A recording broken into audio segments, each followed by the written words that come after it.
j'ai reçu les nouveautés de Taifu Comics du mois. Je commence par le one-shot Understep. Nous suivons Jimmy qui est pris la main dans le sac alors qu'il tentait de voler le portefeuille d'une jeune femme dans son sac à main. C'est Reese qui le surprend et au lieu de le livrer à la police qui passait par là, il décide de lui proposer une alternative. Il lui propose de venir travailler une journée avec lui dans la librairie où il est lui-même employé. Jimmy est assez humilié parce que de base c'est un voleur et il décide de suivre Reese jusqu'à chez lui pour le dévaliser par la suite. Il se rend compte que Reese est un ancien policier et totalement effrayé. Il décide de ne rien toucher et s'en va. Run.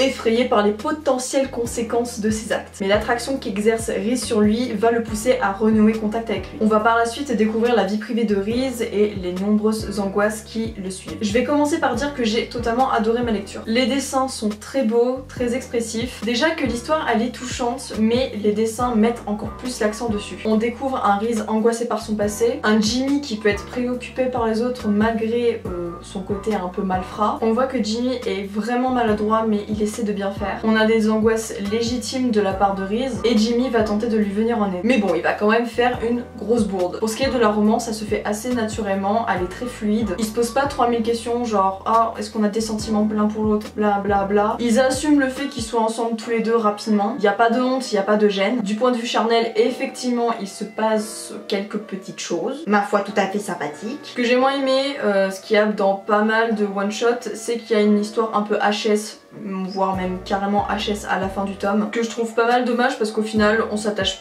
pas du tout au personnage, on s'en fout totalement d'eux, on veut juste une suite avec Jimmy et Reese. C'est un excellent yaoi quand même, l'histoire reste belle, l'histoire reste touchante, on a une belle évolution des personnages alors que c'est un one shot, donc je le conseille. On passe ensuite à un manga que j'attendais de recevoir depuis un an, il s'agit de la série Given. J'ai reçu les 4 tomes, Yue Noyama, que je vais appeler Yue pour des raisons évidentes, est un jeune lycéen féru de guitare. Seulement la passion qu'il animait au début quand il a commencé la guitare commence vraiment à s'éteindre, il n'est presque plus passionné par ça, le feu est parti et maintenant la musique c'est juste des gestes on va dire. Alors qu'il se rendait dans son endroit favori pour faire sa sieste, il tombe sur Mafuyu qui lui-même était en train de dormir avec une magnifique Gibson, donc une guitare dans les bras. Ce dernier le supplie de la réparer parce que les cordes sont cassées, il faut les changer et il le supplie aussi de lui apprendre à jouer de la guitare. Il refuse catégoriquement au début puis il cède face à la mignonnerie de ce petit jeune homme et il va même jusqu'à l'intégrer dans son groupe une fois qu'il a entendu chanter. Il découvre qu'il a un talent incroyable et bouleversant. Malheureusement, il découvre que Mafuyu est tenté par un lourd traumatisme qui l'empêche de s'exprimer pleinement. Malgré le fait que l'histoire soit vraiment centrée autour de Yue et de Mafuyu au début, l'histoire va réellement tourner autour des 4 membres du groupe. On va commencer par les dessins comme d'habitude, ils sont très beaux, il y a beaucoup de détails, ils sont très expressifs aussi. Peut-être moins expressifs que le manga précédent. Je dirais que dans Given, il y a beaucoup plus d'humour que dans le manga précédent. Parce que malgré le fait que ce soit un manga très touchant, très émouvant, bouleversant, il y a beaucoup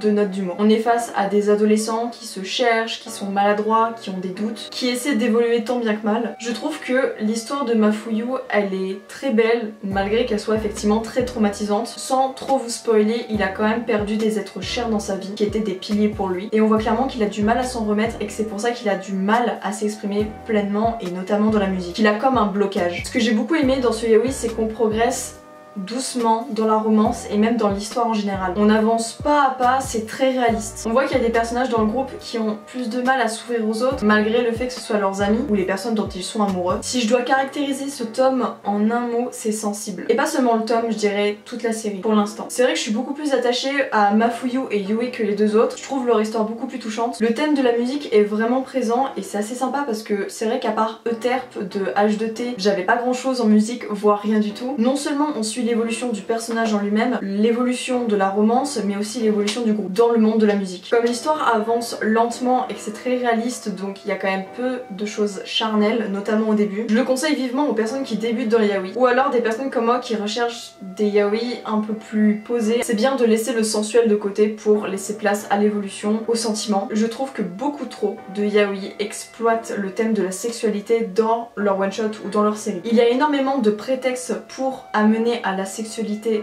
dans les yaoi et forcément ça grignote de l'histoire. Alors que quand on lit un manga, ok le cul c'est sympa, 2 minutes, mais ça ne va jamais primer normalement sur l'histoire. Ou sinon, tournez-vous vers un hentai. Bref, c'est ce qui fait que j'ai adoré Given et que je le recommande à 100% pour tout le monde. Bref, j'espère que vous serez intéressés par ces yaoi parce que il faut dire que c'est un mois plutôt sympathique au niveau nouveauté. Rien ne m'a déçu. Bref, j'espère que cette vidéo vous a plu. Et sur ce, je vous dis à la prochaine pour une nouvelle vidéo.